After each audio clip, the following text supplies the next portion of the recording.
الحمد لله. الحمد لله الحنان المنان، مكور الليل على النهار ومكور النهار على الليل، تذكرة وتبصرة لك يا عبد الله، لعلك تتوب، لعلك تعود، لعلك أن تستغفره الليل والنهار. وأشهد أن لا إله إلا الله وحده ربي لا شريك له، القائل ولمن خاف مقام ربه جنتان، والقائل ورحمتي وسعت كل شيء، والقائل في حديثه القدسي أنا عند ظن عبدي بي. وأشهد أن سيدنا محمد صلى الله عليه وسلم ذلك النبي التقي الأمين الذي أرشدنا بأن من سار على طريقه فاز ولاذ ودخل الفردوس الأعلى، وأن من حاد عن طريقه خسر وندم ودخل لظى والعياذ بالله. فصلوات ربي وسلامه عليك أيها النبي، عليه أفضل الصلاة وأتم التسليم. فاللهم صل على محمد وعلى آل محمد وعلى أزواج محمد وعلى ذرية محمد وسلم تسليما كثيرا. وارض اللهم عن الخلفاء الراشدين أبي بكر وعمر وعثمان وعلي، وعن الصحابة أجمعين، وعن التابعين وتابعيهم بإحسان إلى يوم الدين، وعنا معهم برحمتك وفضلك وجودك يا أرحم الراحمين، اللهم آمين. ما زلنا أيها الأحباب مع كيف نحمي هذا المجتمع، وكيف أن الإسلام حرص على سلامة الفرد في المجتمع، حرص على دمه وعلى ماله وعلى عرضه،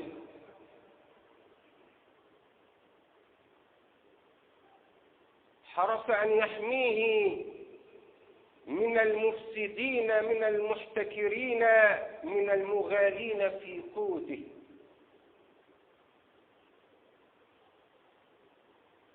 فنكمل ما بدأناه عن هذا الإفساد في هذا المجتمع. روى البخاري عن النعمان بن بشير رضي الله عنهما أن النبي صلى الله عليه وسلم قال: مثل القائم على حدود الله والواقع فيها كمثل قوم استهموا على سفينة فكان بعضهم أعلاها وبعضهم أسفلها، فأصاب بعضهم أعلاها وأصاب بعضهم أسفلها. فكان الذين في أسفلها إذا استقوا من الماء مروا على من فوقهم فقالوا لو أن خرقنا في نصيبنا خرقا ولم نؤذ من فوقنا فلو تركوهم وما أرادوا هلكوا جميعا، ولو أخذوا على أيديهم لنجوا ونجوا جميعا. وفي رواية في البخاري عن نفس الراوي عن النبي صلى الله عليه وسلم: مثل المدهن، أي المداهن. إذن معنا حديث يعرف بحديث السفينة، والسفينة هنا هي المجتمع، مجتمع عايشين فيه. ووضح الحديث أن هناك أصناف من المجتمع ثلاثة، عايشين في مجتمع بننقسم فيه إلى ثلاثة أقسام: واقع وقائم ومداهن. مثل القائم على حدود الله، القائم على حدود الله الملتزم المواطن المحترم المستقيم اللي ايده ما بتمتدش لحرام، اللي يكره الباطل. والصنف الآخر الواقع فيها، أي الذي يرتكب المعاصي، اللي بيحتكر، اللي بيروع الآمنين، اللي بيبلطج على المواطنين، ده واقع فيها. أما الثالث في الرواية الأخرى المدهن، أي المنافق اللي ماشي مع الموجة، حسب مصلحته هو ماشي ومتحرك، مصلحته معاك هو بيحبك وفي رأيك صح، مصلحته مع الآخر رأي الآخر هو الصح حتى وإن كان باطلا. هذه أصناف المجتمع في سفينة المجتمع.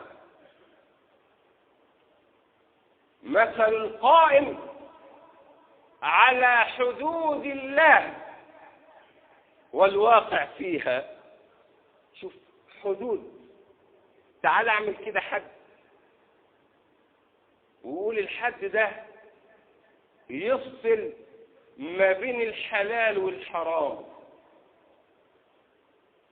تجد ان القرآن يوضحها ويقول لك: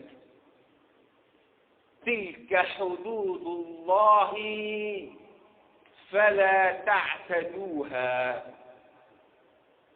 وتلك حدود الله فلا تقربوها. في سورة البقرة. الله، ايه المعنى ده والمعنى ده؟ يقول لك الحد موجود اهو، حد فاصل. يقول لك عند الحلال وأنت تتعامل مع الحلال ربنا يقول لك ايه؟ تلك حدود الله. الحلال ده اللي أبحه لك، الحلال بين والحرام بين. تلك حدود الله فلا تعتدوها، يعني لو تجرأت على أكثر منها دخلت في الحرام.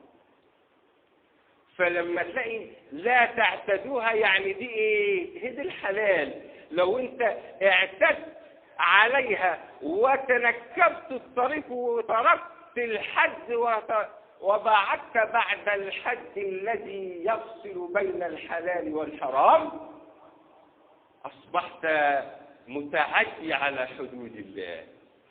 أما عند الحرام تجد عجبا، تجد الله عز وجل يقول لك إيه؟ تلك حدود الله فلا تقربوها، مش تعملها. يقول لك ما تعملش مقدمتها، يعني النظرة بريد الزنا، فيقول لك ما تبصش، فقطع عليك الطريق إلى أن تصل إلى كبيرة وإلى حرام. تلك حدود الله فلا تقربوها، المقدمات بتاعتها ما تعملهاش حتى لا تصل إلى الحرام وإلى الكبيرة. تلك حدود الله فلا تقربوها. وتجد أن الحرام دائما يقول لك إيه؟ لا تقربوا، ولا تقربوا الزنا، مش ربنا بيقول كده؟ ولا تقربوا الفواحش، ولا تقربوا مال اليتيم، ولا تقربا هذه الشجرة. ليه؟ لأن ده حرام. يقول لك ما تقربش منه، مش تعمله. تلك حدود الله فلا تقربوها. إذن الحلال بين والحرام بين، وبينهما أمور متشابهات. اللي يتقي دينه يبتعد عن الشبهات، يبتعد عن حلال فيه شبهة. لذلك كما قلنا من قبل أن الصحابة كانوا يتركوا 9 أعشار الحلال مخافة أن يقعوا في الحرام. يقول لك لا ده حلال، ده في حاجة، ده في شبهة، لا لا بلاش، ويبتعدوا عن حلال. ليقول لك إذا استكمل الإنسان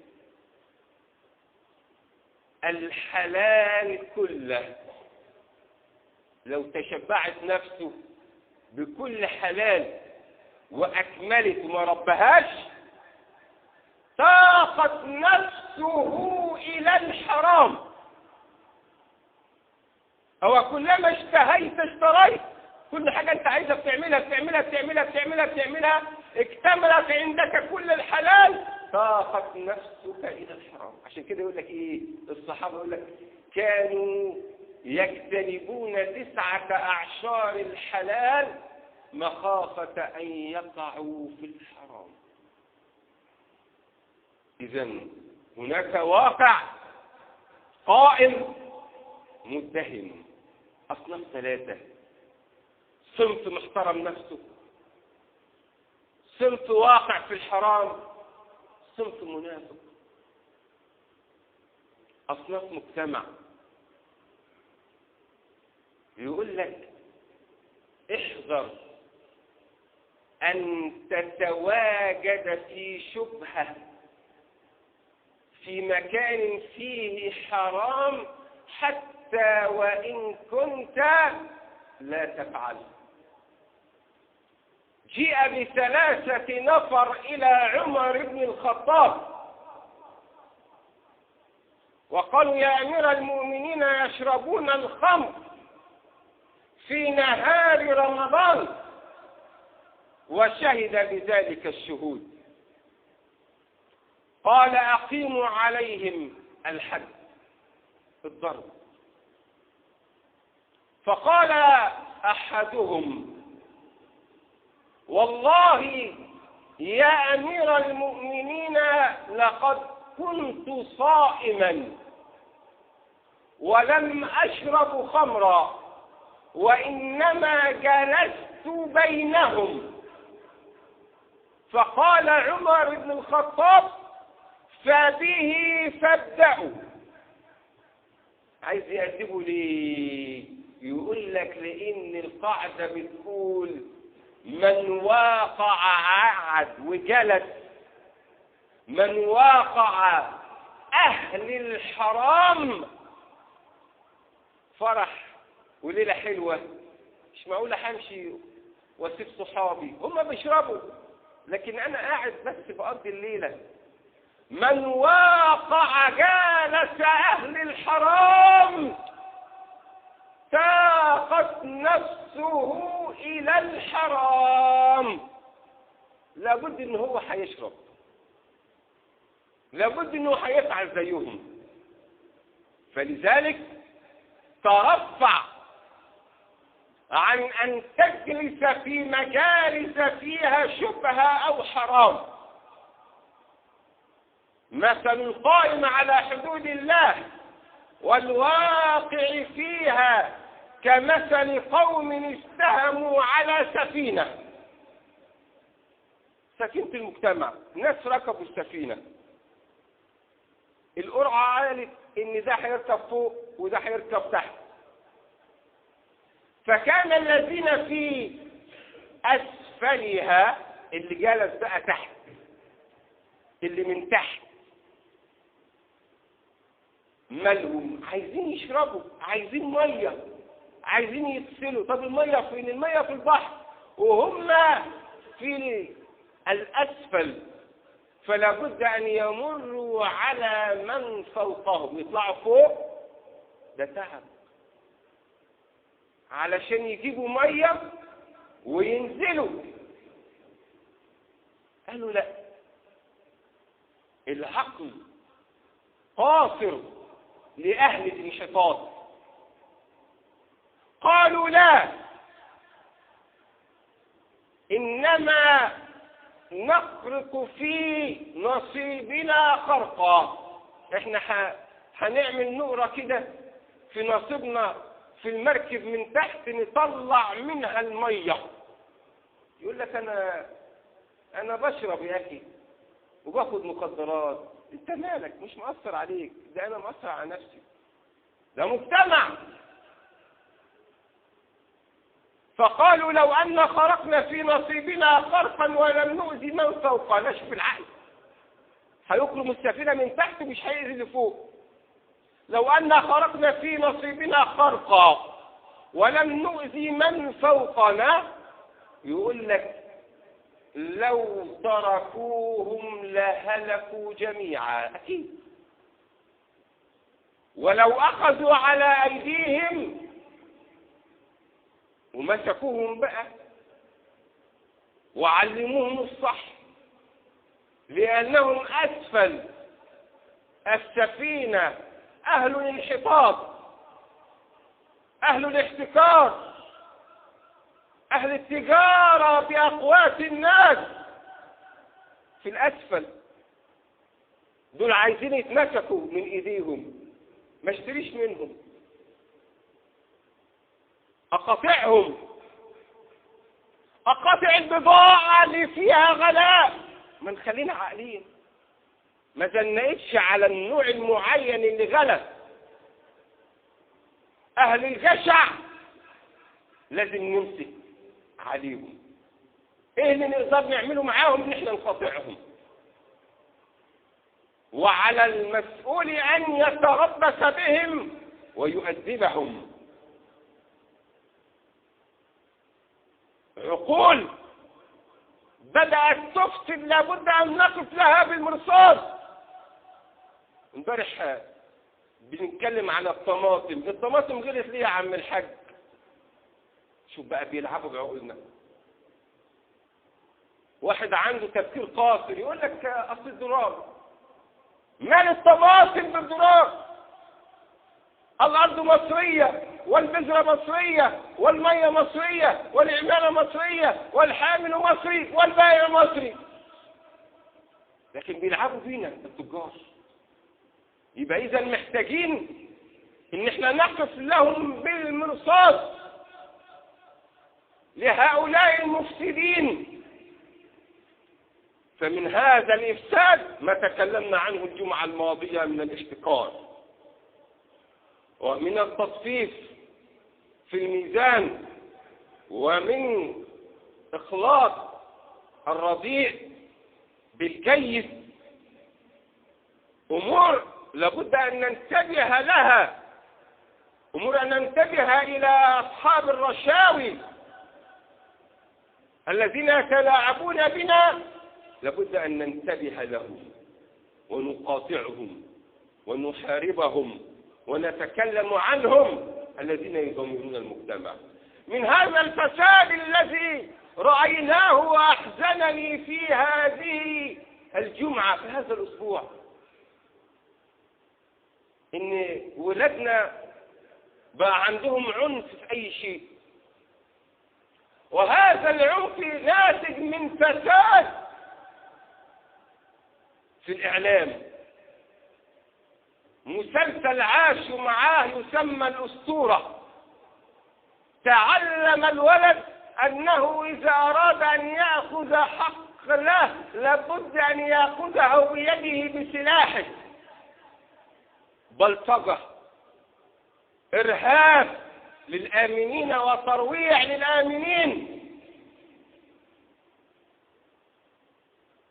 في موقف من السيارات خلاف السائقين مع الركاب قتال في موقف محسن، ويقول لك شاب مش عارف في إبلي اختلف مع شاب ساكن في بحري فجمع له الشلة وكل يحمل سلاح وسكين وحديد وعصا، طالعين حرب جاهلية يقتلوا بعضهم بعض. مين علمهم الإعلام منين؟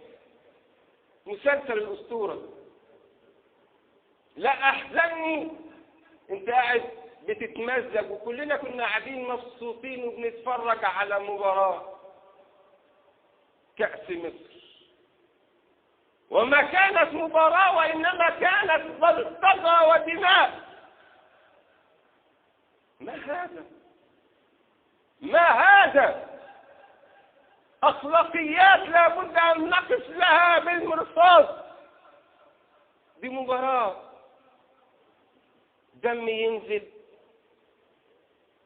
ومحب الفريق الآخر يفرحوا في هذا الذي نزلت دماؤه من عينه، ويفرحوا في من ضرب، يفرحوا في من فعل وفعل. ما هذا بخلق للمسلم؟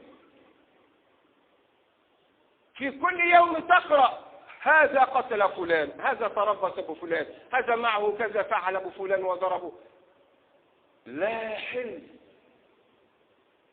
لمسلم أن يروع مسلما، ما يحلش لمسلم يقول لك من رفع حديده على أخيه المسلم برفع حديده، من رفع حديده على أخيه المسلم فإن الملائكة تلعن حتى وإن كان أخاه لأبيه وأمه، حتى لو كانوا اخوات بيلعبوا مع بعض ويهزروا. ما هو كل الولاد دلوقتي بيعملوا الأسطورة. هذا أمر خطير. دماء أصبحت في مجتمعنا نسمع عنها ولا نبالي بها، لأننا أصبحنا نسمع كل يوم ونرى دماء. والنبي صلى الله عليه وسلم يقول لزوال الدنيا أهون عند الله من قتل امرئ مسلم. ولهدم الكعبة حجرا حجر أهون عند الله من قتل مسلم. وابن عمر يقف أمام الكعبة ويقول لها ما أعظمك وما أعظم حرمتك، وإن حرمة المسلم، الدماء كلها حرام حتى وإن كنت مختلف مع هذا الشخص. الدماء دماء حرام. من يقتل مسلما، من يقتل مؤمنا متعمدا فجزاؤه جهنم خالدا فيها، وغضب الله عليه ولعنه وأعد له عذابا عظيما. يقول لها إن حرمة ابن عمر، إن حرمة المؤمن عند الله أعظم من حرمتك. حرمة المؤمن إنه يسال دمه عند الله أعظم من حرمة الكعبة.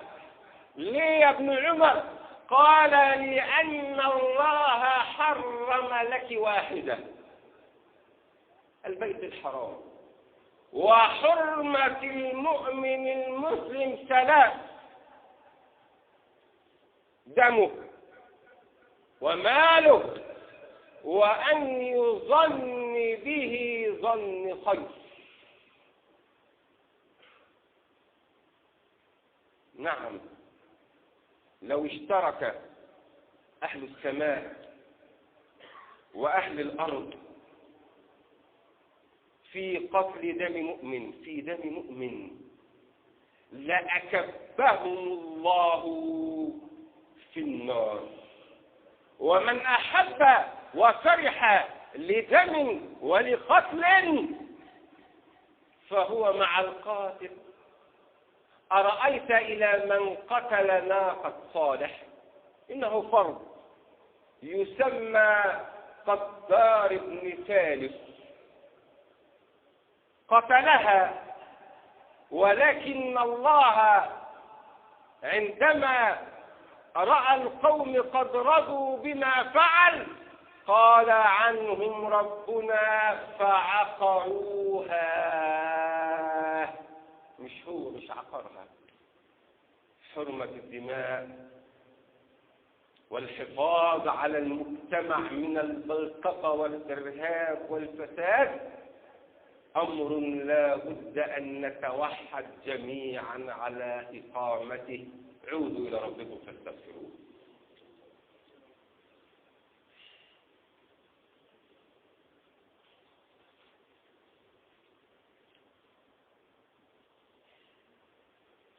الحمد لله، وأشهد أن لا إله إلا الله وحده لا شريك له، وأشهد أن محمد عبد الله ورسوله صلوات ربي وسلامه عليك أيها النبي ورحمته وبركاته. هكذا أيها الأحباب وقفنا مع معنى بدأناه في الجمعة السابقة من حرمة الاحتكار، من حرمة الاستغلال، من حرمة المتوجرة في أقوات الناس، من حرمة الإرهاب، من حرمة الفساد، من حرمة ترويع الآمنين، من حرمة اللعب بشباب البلاد إلى الهلاك. أمر يحتاج منا أن نقف وأن ننتبه وأن نربي أبناءنا وأن نتابعهم، فنحن أمام الله نسأل عليهم. اللهم اغفر لنا ذنوبنا وإسرافنا في أمرنا وثبت على الحق أقدامنا.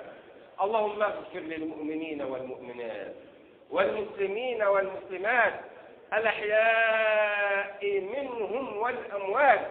اللهم لا تدع لنا في هذا اليوم العظيم ذنبا إلا غفرته، ولا مريضا إلا شفيته، ولا طالب علم إلا سددته ورشدته، ولا أسيرا مأسورا فيك إلا أحسنت خلاصه. اللهم احقن دماءنا وأمنا في أوطاننا وصب علينا في مصرنا الخير صبا، ولا تجعل عيشنا كدا كدا. اللهم اكفنا بحلالك عن حرامك واغننا بفضلك عمن سواك. اللهم اجعل مصرنا آمنا مطمئنا من كل سوء. اللهم اجعل مصرنا آمنا مطمئنا من كل سوء. اللهم اجعل بلدنا هذه آمنا مطمئنا من كل سوء. أقول قولي هذا وأستغفر الله لي ولكم وأقم الصلاة. الله